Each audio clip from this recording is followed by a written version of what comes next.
Hello friends, ಕರ್ನಾಟಕದಲ್ಲಿ D boss ಅವರ craze ಯಾವ ರೇಂಜ್ಗೆ ಇದೆ ಅಂತ ನಿಮ್ಮೆಲ್ಲರಿಗೂ ಗೊತ್ತೇ ಇರ್ಬೋದು. ಇವರು ಯಾವುದೇ ಒಂದು ಸಿನಿಮಾ ಮಾಡಿದ್ರು ಕೂಡ ಸೂಪರ್ ಹಿಟ್ ಆಗುತ್ತೆ ಹಾಗೂ ಕೋಟಿ ಕೋಟಿ ಬಾಕ್ಸ್ ಆಫೀಸ್ ಕಲೆಕ್ಷನ್ ಅನ್ನು ಮಾಡಿಬಿಡುತ್ತೆ. ಇವರ ಅಭಿಮಾನಿಗಳು ಇವರನ್ನು ಎಂದಿಗೂ ಬಿಟ್ಟುಕೊಡಲ್ಲ.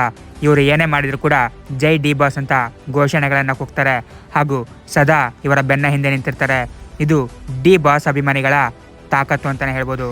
ಇಂದಿಗೂ ಕೂಡ ಇವರನ್ನು ಬೀಟ್ ಮಾಡುವ ಇನ್ನೊಬ್ಬ ನಟ ಯಾರು ಇಲ್ವೇ ಇಲ್ಲ. ಹೌದು, ಇಡೀ ಇಂಡಿಯಾದಲ್ಲೇ ಡಿ ಬಾಸ್ ಅವರು ಟಾಪ್ 1 ನಟ ಆಗಿ ಇಂದಿಗೂ ಕೂಡ ಮಿಂಚುತ್ತಿದ್ದಾರೆ.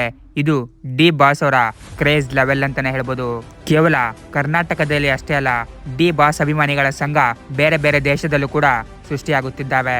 ಇತ್ತೀಚೆಗೆ ಹಿಂದಿಯ ಖ್ಯಾತ ನಟ ರಿತಿಕ್ ರೋಷನ್ ಅವರು ಒಂದು ಪ್ರೆಸ್ ಮೀಟ್ ಅನ್ನ ಮಾಡಿರ್ತಾರೆ. ಆಗ ನೀವು ಅತ್ಯಂತ ಹ್ಯಾಂಡ್ಸಮ್ ಹೀರೋ ಎಂಬ ಮಾತನ್ನು ಅಲ್ಲಿ ರಿಪೋರ್ಟರ್ ಹೇಳ್ತಾರೆ. ಅದಕ್ಕೆ ಉತ್ತರಿಸಿದ ರಿತಿಕ್ ರೋಷನ್ ಅವರು ಕನ್ನಡದ ಡಿ ಬಾಸ್ ಅವರು ನನಗಿಂತ ಹ್ಯಾಂಡ್ಸಮ್ ಇದ್ದಾರೆ ಎಂಬ ಮಾತನ್ನು ಹೇಳ್ತಾರೆ.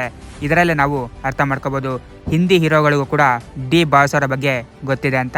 ಇದರ ಬಗ್ಗೆ ನಿಮ್ಮ ಒಪಿನಿಯನ್ ಏನು? ರಿತಿಕ್ ರೋಷನ್ ಹಾಗೂ ಡಿ ಬಾಸ್ ನಡುವೆ ಯಾರು ಹೆಚ್ಚು ಹ್ಯಾಂಡ್ಸಮ್ ಇದ್ದಾರೆ ಅಂತ ಕಾಮೆಂಟ್ ಬಾಕ್ಸಲ್ಲಿ ತಿಳಿಸಿ.